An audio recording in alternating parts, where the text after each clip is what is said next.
Welcome to Retractability Bicycles, the future of biking. I'm Lucas Sokol. And I'm Basil Curran. This is the team behind Retractability. Lucas and I, along with our supply chain manager Savannah, our marketing manager Stefan, and our mentor and advisor Theodore Young from Anasazi Investment. Now here's the problem. Walking bikes outdoors exposes bikes to theft risks and environmental damage. When traveling, bike owners often grapple with inconvenient storage options, whether in their homes or on cars or public transport. Folding bikes on the market are inconvenient to a large population due to their small frames and tire sizes, and some of them still don't fold into a compact enough package. And finally, cities and institutions have a difficult time maintaining constant quality vigilance over bikes.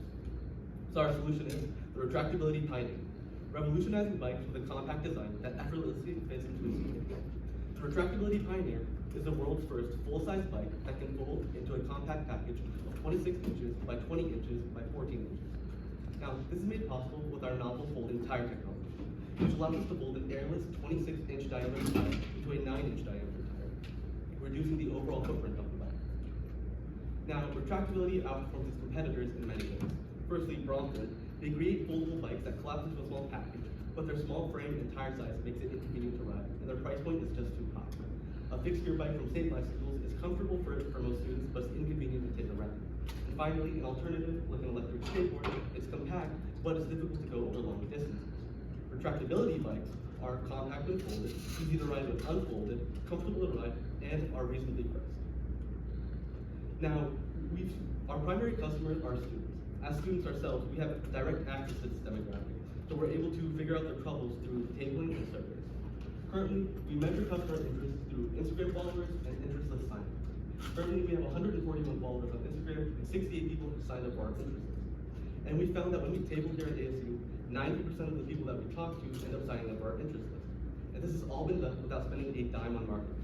So you can imagine that once we start paying for promotion, these numbers will skyrocket. Now for our business model. We generate revenue through direct sales to our customers, which again are student commuters. Now we plan on using targeted social media ads on relevant platforms to ensure a high engagement rate and efficient ad spend. From there, we take visitors onto our website where our sales process will happen, where we turn visitors into customers. So as we move forward, we anticipate that our primary customer segment will shift over time from being student focused to more general commuter focused. To ensure this transition is as smooth as possible, we're going to work on expanding our marketing efforts to tap into this demographic, along with leveraging word of mouth referrals to ensure that we get as many people as possible towards our website. Now let's go over the size of the market. So first is our SOM, which is realistically students and some commuters. Next is our SAM, which we identified as all customers who are interested in foldable bikes. And finally, our TAM, which is the full micro-mobility industry, which we can tap into with our take on the bicycle. We anticipate that all of these industries will grow over time due to government initiatives to reduce climate change, along with pushes for walkable cities. But how are we going to make this happen? So, over the next 3 years, we're focused on aggressive market penetration and expansion. Phase 1 is going to be beta testing. So, we want to get as much customer feedback as possible, as soon as possible, so we can refine our product for product launch. Our goal is to get 400 bikes out on the market for beta testing. We're going to manufacture a bit higher because we're a bit smaller scale for beta testing at $400 per bike, and then we have a retail price at a reduced $475 per bicycle. This gets us ready for phase 2, which is product launch. Now our goal is to get 1,000 bikes out for this year for product launch, and we're selling at a retail price of $699 per bike, manufacturing at about $275 per bike. Also this time we're going to get customer support teams in place to ensure that customers are getting the care that they need, along with other things like warehousing, insurance, and legal to make sure that our business has a solid foundation. And then finally, we have phase 3, which is market expansion. Over this phase, our goal is to get 4,000 bikes out onto the market. During this time, we're going to tap into other markets, such as international markets, shifting over from student commuters to more commuter focused, and then also work with other bike shops around town to get our bikes in physical stores. Now, for our ask, we need you. As you guys can see, we're a bunch of students making this in our dorm, so we don't have access to the highest quality parts and highest quality machines. So we're seeking investment of $50,000 to help catalyze our journey. With your guys' help, we can make convenient and comfortable biking a reality to students and commuters across the world. Thank you guys very much for listening. You guys have any questions? Okay, and questions begin now. What does it weigh? Right now the weight is 21 pounds. We want to get it under 15. So most of the parts right now are 3D printed because that's what we have access to. And that's a bit heavier and a bit less, I guess, efficient than, say, we have a moving from steel or something for those parts. What would you say the ride experience is versus like when you buy from State Street? So the ride experience for this is supposed to be the same as any other full-size bike. So pretty much any bike that you've ridden that's not foldable, that's what we wanted. So we wanted to have the ride experience of a full-size bike, but the convenience and compactability of a foldable bike. Are those hard tires? Yeah, they're solid rubber tires. So we got them from Tanis. They make a bunch of different airless tire inserts. How do you carry it when it's folded up? So when it's folded up, we have a couple of different options. We have suitcases are what we're mainly looking forward to, so you just carry it alongside you. So like if you're flying, you can just put it in the under. So that's how we would carry it while folded. And then while unfolded, we have a couple of different options. We also have an idea of having a duffel bag that would fold up and you can carry it on your back while you're riding. Or also there's an idea for a trailer that you hitch onto the rear tire and then it would come along with you. And understanding as a prototype, Yes. what's your goal for assembly and disassembly time-wise compared with exam? So our goal is to get it definitely under a minute. Right now it's a bit harder because I don't want the hinges are plastic right now. And so I don't want to snap a hinge by folding it the wrong way. But once we get those to be steel, the bike's gonna be a lot more durable, so you can kind of work with it a bit easier. So that's the goal of that.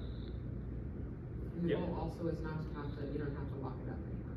Yes, that's the always goal. with you. So we've noticed if you talk to anyone at ASU that rides a bike, there's like a 90% chance that they've had a bike that's been stolen before, or something's been stolen, or something's been broken. I see a couple nod or heads nodding around the room. So yeah, the goal is to be able, you can just tuck it into a suitcase or backpack, throw it in your dorm, and leave it there. Or if you're commuting around campus and you get to class, you can even take it inside if you're worried about someone taking it, something like that. Well, you have to take it inside, right? Because Well, yeah, but like if you're going to class for like an hour or so, you could lock it up, but you could also just take it in with you like a suitcase or something.